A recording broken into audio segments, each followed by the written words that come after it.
The sun shining down now here. The Sidecar Brigade have waited to the end of the day to run their races. 3 across the front row. Number 45, Darren and Sean Dixon. Darren Dixon finished 8th in the 250cc race, and here he is now on 3 wheels. Alongside him, number 30, Vic Jefford and Peter Hill. But the quickest men, pole position, number 14, Rob Fisher and Trevor Crone on the 1100cc 4-stroke Suzuki. A very rapid motorbike indeed. This race for sidecars, up to 1300 cc's, to be run over 15 laps of this gloriously sunny Snetterton circuit. And it really is a beautiful day now, with just the right sort of conditions for sidecar racing. Number 14 across the far side of the track in the bright yellow outfit, Rob Fisher, finished 3rd in last year's Super Cup Championship and will be wanting to go 2 better this year because he has his eyes set on Europe and ultimately a 500cc Krauser LCR, which costs an awful lot of money. In fact, he qualified for Europe this year, but was unable to take up the option because he did not have the equipment to do the job. Number 30 in the middle of the picture, Vic Jefford and Peter Hill. And the Paget's machine there, Darren and Sean Dixon, number 45. They were circulating quickly in practice, obviously, because they are 3rd fastest. And amazing that the man can ride a 250 and then turn his hand to sidecar racing. And when I spoke to him about it, he said it isn't really a problem because the techniques are so completely different that there isn't any question about what you do at the time. As the green light goes and straight into the lead, that big Suzuki with its twin Weber carburetors punches off the line, and Rob Fisher and Trevor Crone in the lead. 29 years of age, Rob Fisher, 27 years of age, his passenger. Started his motorcycling career in the world of motocross, driving an outfit and then for a season passengering it, but he's leading this one. 15 laps, quite a way to go, a little under 30 miles of the Snetterton circuit in total, with Darren Dixon breathing right down his neck. The 3-wheel brigade well and truly on their way. Cornfield, the passenger now looking down in the long grass. Number 33 there also out of the action. Andy Westhead and Bernard Tier, they in fact rolled it heavily in practice as well, so they're lucky to be at the start at all. Race leader, number 14, Rob Fisher, Trevor Crone on the big Suzuki 4-stroke, all the way from Workington in Cumbria. And Darren and Sean Dixon on the Paget's Yamaha LCR. The Tony Baker chassis carrying this big Suzuki along. Beautifully turned out. The young lads put in a tremendous amount of effort. Results in the previous season. 3rd in the Shell Oil Super Cup, as I said. And their number 39 has retired. Dave Kimberly and David Beards from Leamington. The 1000cc Yamaha, a very dejected man indeed, looking there. Not at all happy, but is enjoying the sunlight, as are the spectators here. Beautifully sunny day. Race leaders. 2nd in the British Championship last year. 1st in the ACU Star Championship, Rob Fisher. The battle now behind him raging between number 45, Darren and Sean Dixon. The outfit closer to go under the bridge, under the Dunlop Bridge, up towards the bomb hole.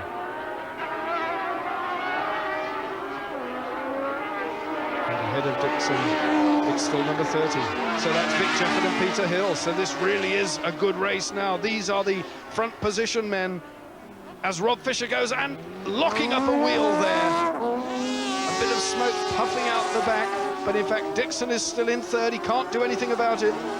Darren Dixon won the Hungarian round of the European Sidecar Championship this year in his first full season back in charge of 3 wheels. He's coming out now of the slipstream of Vic Jefford to see if he can sneak his way past. The passengers across the back, anchoring the rear wheel down, and another one retiring there, number 46, Andy Gort and Peter Measham from Ripon in Yorkshire, the Yamaha abandoned. Derek Brindley and Nick Roche, number 11, in 4th place. The Formula 2 riders have turned to the big league. He's the brother of Barry Brindley, the Grand Prix campaigner, and he's in 4th. Really moving through the field now. The battle's still going on for 2nd and 3rd. but still Rob Fisher, Trevor Crone on the Suzuki at the front of the bunch. Here the race leaders now really going well. This big Suzuki is so useful here around Snetterton. It punches out of the tight turn at Russell's Bend. It has a lot of torque. It's puffing a little bit of smoke there, but no real problem. The tight left-hander, the passenger out, slides the back end round under power. So Dixon is now up to second place. There is Darren Dixon, number 45, in second. So Vic Jefford and Peter Hill down into third now. These are the race leaders, number 14. A gaggle of long outfits behind them. The LCR chassis, some Windles out there as well. They're made of boxed aluminium tubular struts and an awful lot of carbon fibre and fiberglass for the fairing. Peter Hill straddling the back there, keeping the back end down. There is no suspension on the sidecar at all. The brakes are operated by the driver's foot on all three wheels. A small front brake, which is used for scrutineering as well, is on there, but basically one brake pedal operates all three wheels. The passenger has to move right and left to compensate for the driver's actions and can, to a certain extent, determine which way the outfit goes. He can be useful in braking, useful in accelerating, and certainly is very useful in cornering. Number 4 there, Clive Stirrett and Simon Pryor. So a good race now between these two. Clive Stirrett, a car accessory shop owner, number 4, holds the GP lap record at Brands Hatch on the big Grand Prix circuit. Clive Stirrett from Worthing in Sussex on the 500cc LCR, Louis Christian Racing. The Swiss-built sidecar outfits are no more or less than a racing car with 3 wheels. The design is exactly the same. Number 45, Darren and Sean Dixon. With them now, Darren and Sean Dixon, number 45, from Folkestone in Kent.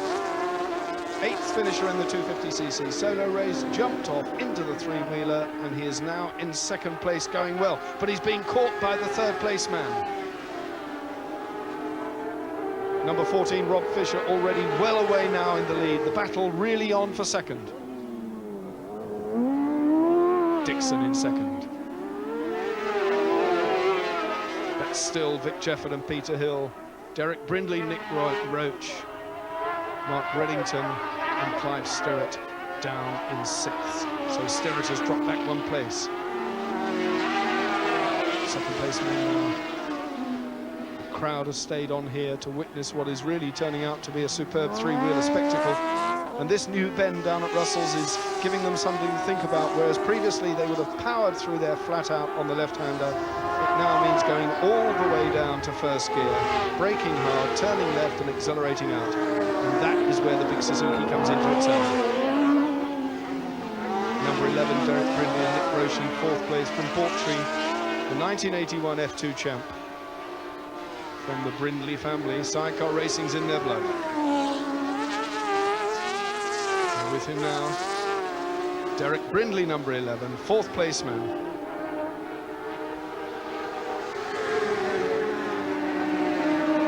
Yellow Suzuki down the back straight there, flat out in top gear, approaching 145 miles an hour along the Revitt straight. And the hand goes up, Dixon's out. The Dixon brothers are out. They've retired, a mechanical problem, so that is indeed an upset for them. So they've given away second place. Everybody moves up 1.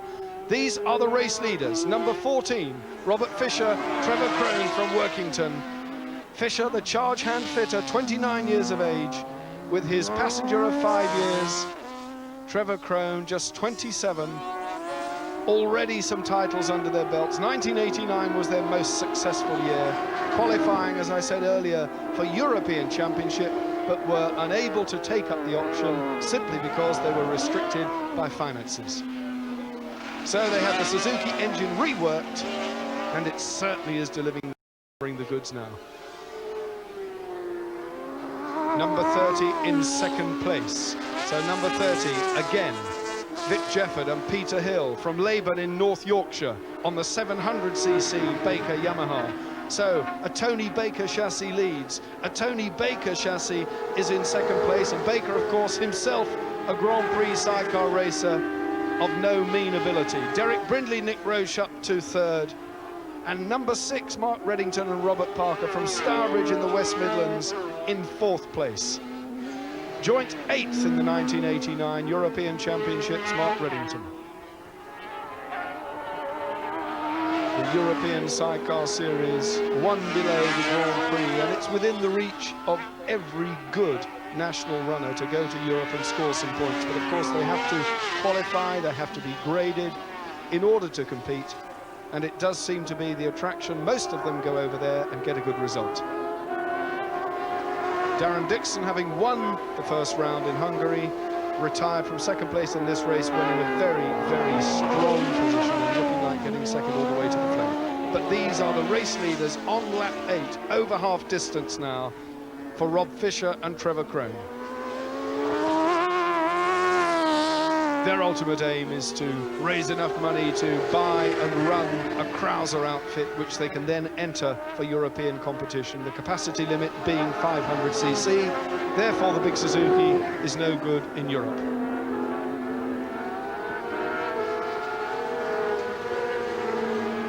Fourth place they were graded on the European grading list. Certainly they are one of the quicker names now in British sidecar racing, and the Suzuki has proved to be so reliable. And I hope by saying that I don't tempt fate, but it's certainly going well at the front of the pack. Behind them in 2nd place, it's still number 30, Vic Jefford, Peter Hill. But right with them now, Derek Brindley, number 11, and Nick Roche really closing. The battle is for 2nd and 3rd place. It's Yamaha versus Yamaha. Vic Jefford is under real pressure now from Derek Brindley. His brother Barry, of course, not around today. He's in Italy for the Italian Grand Prix. So Derek left at home to defend the Brindley family honours. Jefford's hair billowing out from the back of his helmet. He's really under pressure now. The passenger's leg flailing across, and look at Brindley closing. So Derek Brindley, Nick Roche, really piling on the coals now. 2/3 distance into the race, and that's the gap down the back straight. And meanwhile, out at the front, number 14, Rob Fisher, Trevor Crone.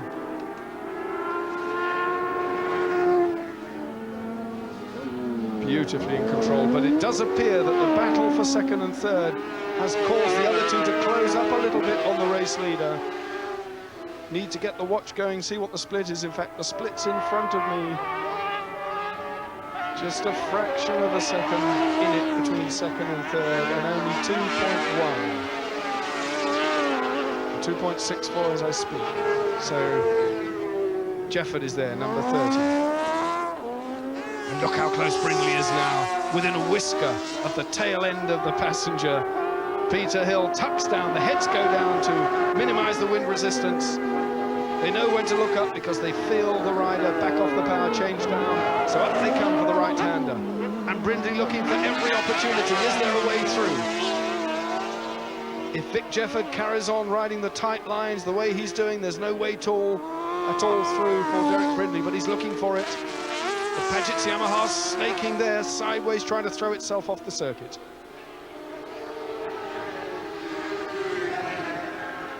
Tailenders will very, very soon be coming into the frame. The 1st, 2nd and 3rd men now are well away. 2.8 seconds the gap now. Stirrett is now up to 5th. And number 10, that's Paul Atkinson. And Tony Atkinson, the former European campaigner, is now up to 6th place. So Paul Atkinson in 6th from Knaresborough in Yorkshire, the van driver on the Crouser LCR. The Crouser is the German design, which is applied to basically Yamaha components, and it's as used by the very, very best Grand Prix campaigners, world champion Steve Webster, to name but a few. Vic Jefford, Peter Hill, number 30. Lead, number 11. Derek Brindley, Nick Roche. The race leader, number 14, Rob Fisher, Trevor Crone. That is the distance between the leading 3 and the chasing pack. Here comes the 4th place man now, and that should be Clive Stirrett, number 4. In fact, 4 is coming into our picture now. Clive Stirrett, number 4, so he is in 5th. Mark Reddington is in fourth. This is the sixth place man, that's Atkinson. And in seventh, number 32, is Roger Bodie. And in eighth, number 15, that's Mick Thompson and Ian Stapleton on the Royal Mail sponsored machine. Now that's sponsored out of Milton Keynes by the Royal Mail. An interesting, probably the fastest postman around there in the distinctive GPO livery. Up through the gearbox. Fastest part of the course. Down towards the S's, where that passenger has to throw himself left and then right.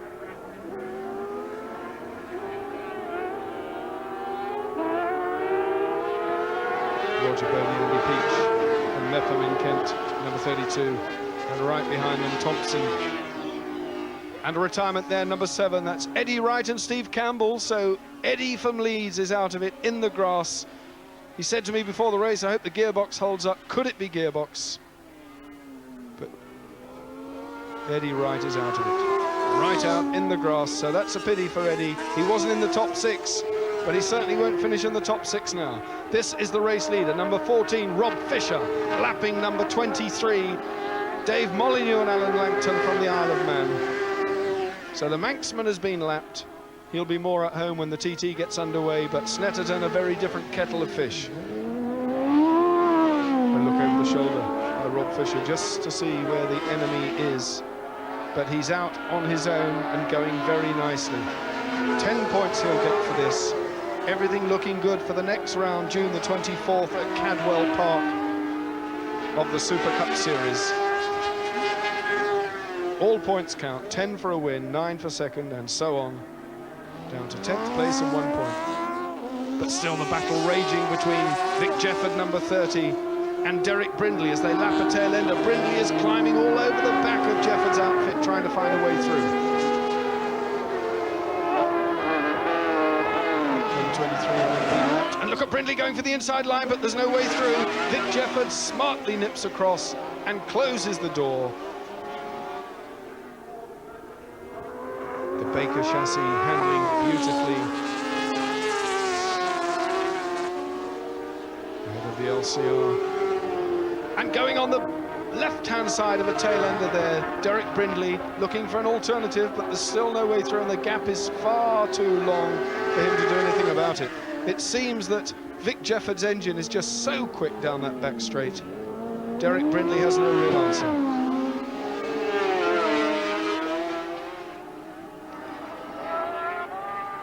Still in third, Brindley, Mark Reddington, Rob Parker, Clive Stewart and the Atkinsons, but Fisher and Crone. Rob Fisher, Trevor Crone.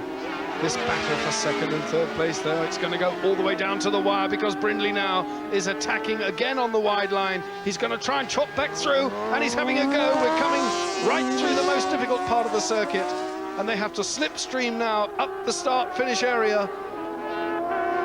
Vic Jefford trying to break the toe, and he has broken the toe. Brindley is too far behind. He just does not have the speed to stay close where it really matters. He's having to work hard on the tighter bits of the circuit to do anything about the man in front.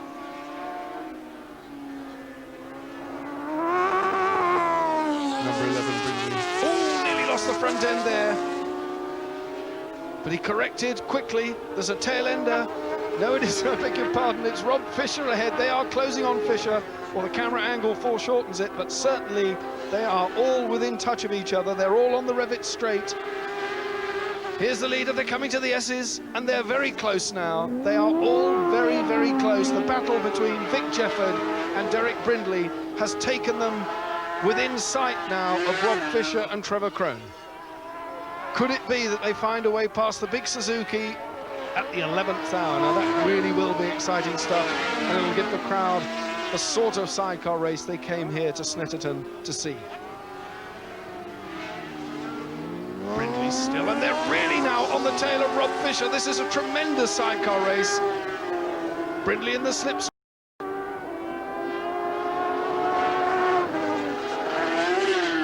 On the last lap now, and that's how close it is. They're coming up past the start-finish area into Rich's corner. And they're really within sight now. Can Brindley do it?